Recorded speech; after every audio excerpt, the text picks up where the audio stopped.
In this video, we are building the world's smallest micro camper. It is going to be super lightweight, waterproof, and just big enough for one tall, lanky person.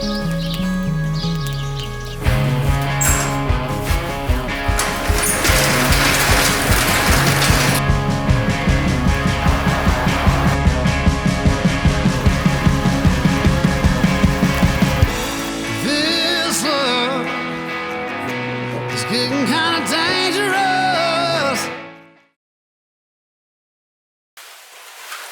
To build our mini camper, we are going to start with some large cardboard sheets. We chose cardboard for this project because it's easy to work with, lightweight, and basically free. First, we are going to design the shape of our camper and cut it out with a utility knife. We are keeping our design simple, but we are working with cardboard, so feel free to get creative.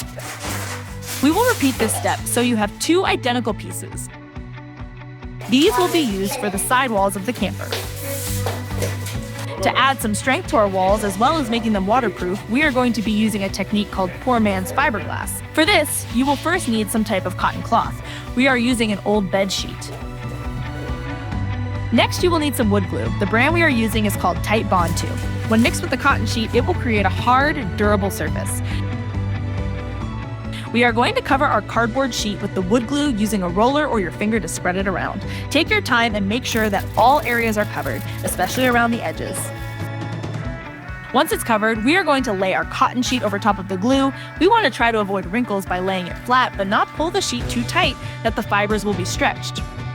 This takes a bit of practice to master, but luckily we are working with cheap materials, so can start over if need be.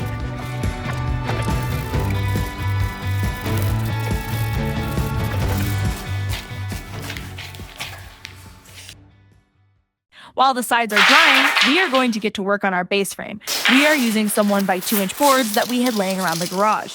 These are lightweight, super cheap, and should give us enough strength to hold our camper together. We will need two pieces cut to the same length of our side panels. In our case, this is 44 inches.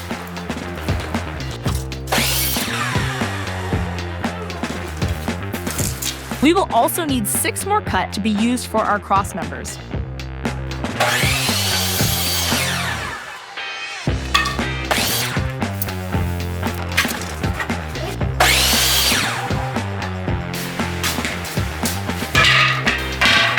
Now we are going to square up our cross members with the outside beam and secure in place with wood glue and a nail gun.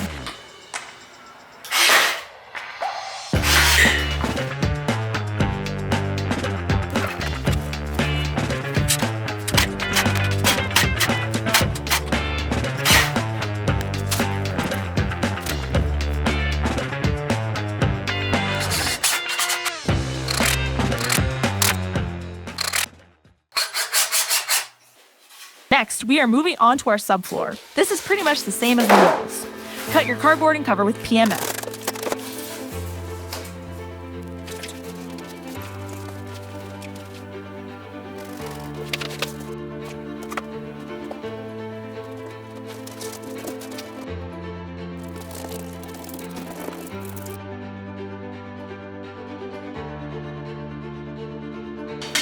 Why can't you have the floor on? Before we start assembling, we are going to add a support to the front and back. For the front, we are going to cut 2 boards at 12 inches or right before the trailer starts to curve. And 1 more for the top brace at 26 inches. Glue these together and maybe add a screw just for good measure. Repeat this step for the back. Our height is 28 inches, but again will depend on the size of cardboard you use to start with. To install the end supports, again just a little bit of adhesive and a nail or two to hold it in place.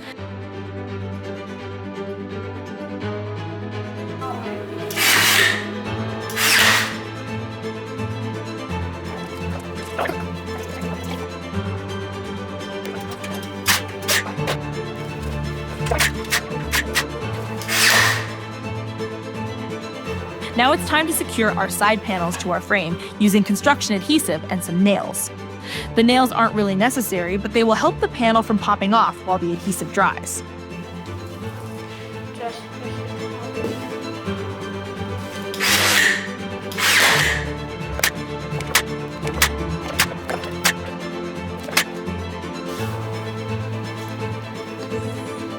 We can now secure the subfloor down to the frame.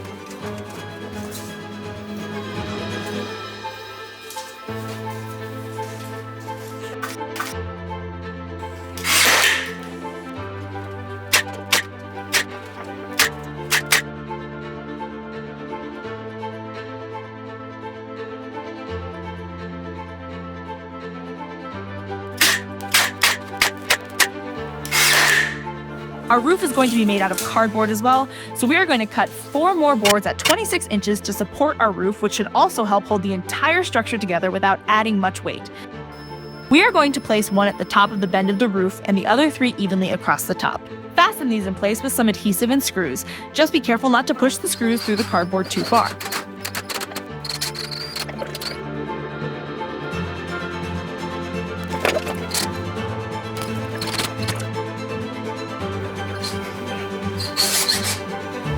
For our back wall and door, we are going to be using this double-walled cardboard sheet that was found inside of a fridge box. I wouldn't recommend using this type of cardboard, and you will see why later, but it seemed like a good idea at the time since it's stronger to start with. We weren't really sure what we were going to do for a door, so this part was a bit of a guess. But first we measured and cut out the rough size that we wanted the door to be.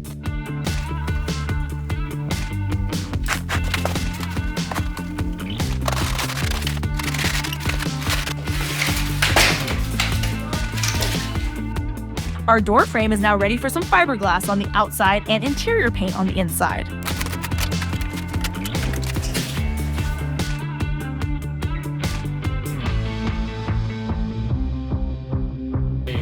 To secure our carpet down in place, we are using a few dabs of adhesive and apparently some nails because Junior here loves using the nail gun.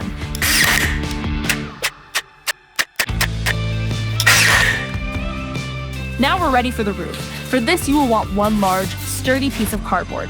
Using a helper that likes small spaces, they can mark the inside so we can cut the sheet down to the correct size.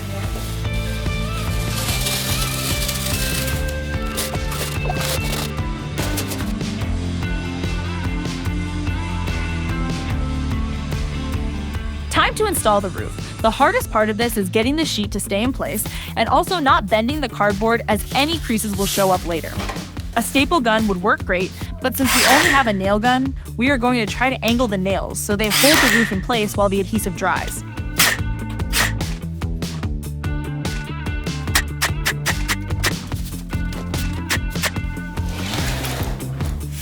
Our sheet wasn't long enough, so we are going to have to fit in another piece. Avoid this if you can, as it is hard to blend the transition when it's complete. Someone also messed up the rear support measurements, so we are going to use some cutoffs to bridge the height difference. After those mistakes are fixed, we can add our last panel and our roof is complete.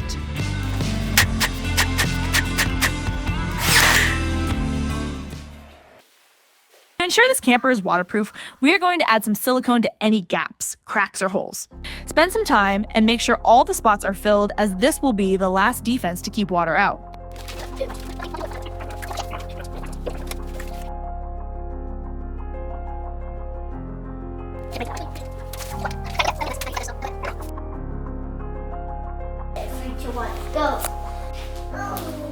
Now it's time to fiberglass the top. Same technique as before, just try to keep your cloth straight as it gets a bit tricky once the board curves down around the front. You could fiberglass the entire camper at the same time, but since we are working with cardboard, we weren't overly confident if the walls would hold together to this point.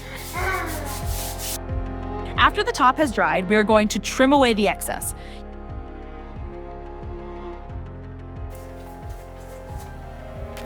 Finally, we are back to our door and door frame. We are going to try to use hinges for the door, so we are going to reinforce the cardboard with multiple layers so we can screw into it.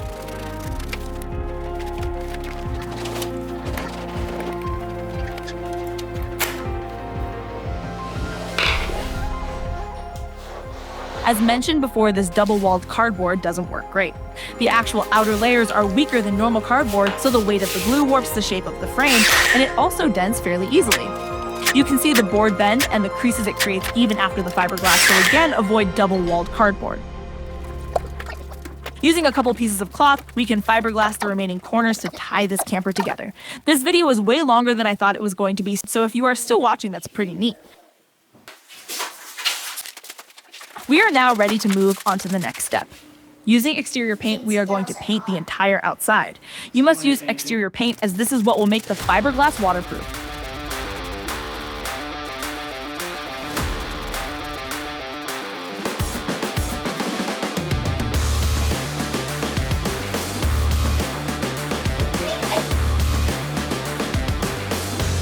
Once dried, we are going to move the camper out of the basement and into the garage for a final paint coat. The color we are using is candy apple red.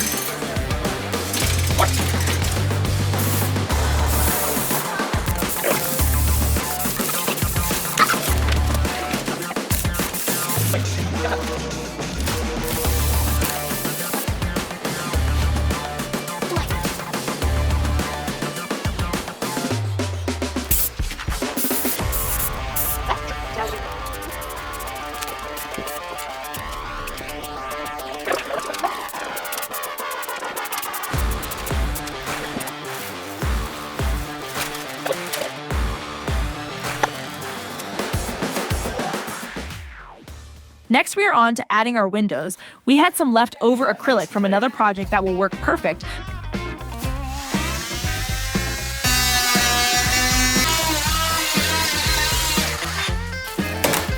You're in there.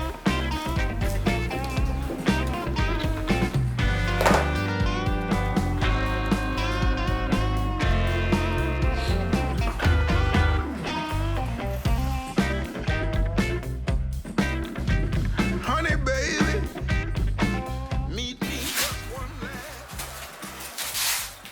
We are going to use these wheels that we got for $10 at a surplus store, but we are first going to have to build a mount.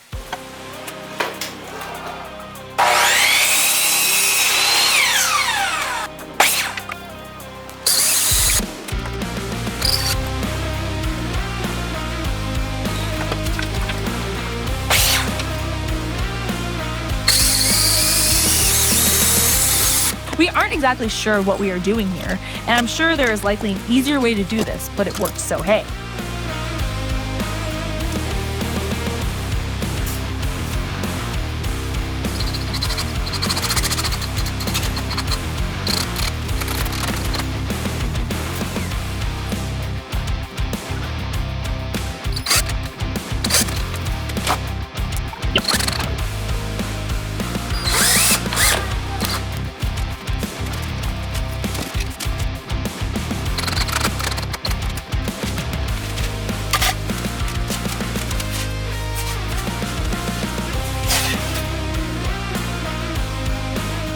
The last step to complete this camper is to build a front hitch to hook up to our truck.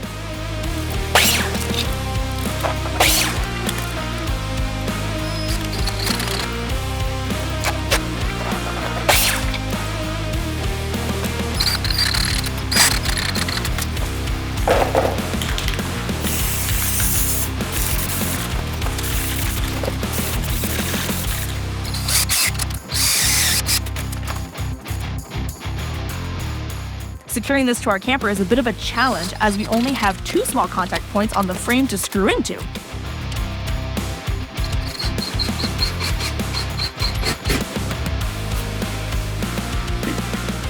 Now to add a few final accessories, and the exterior is complete.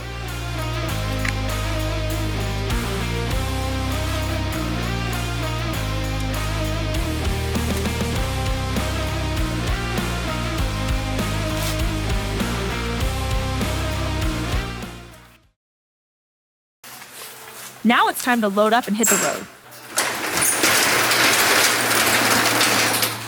You may be thinking by now that this is way too much weight for a Ford to tow, and I would agree, so we are going to switch it out for something with a little bit more power. If you want to ride my horse right now into the sunset, that's the kind of love you want to wait for. Hold on, girl, I ain't there yet. No, I ain't there yet. No, I ain't there yet.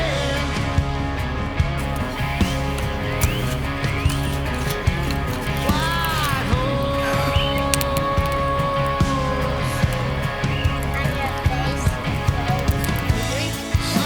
Okay, ready? Go. Baby, if you had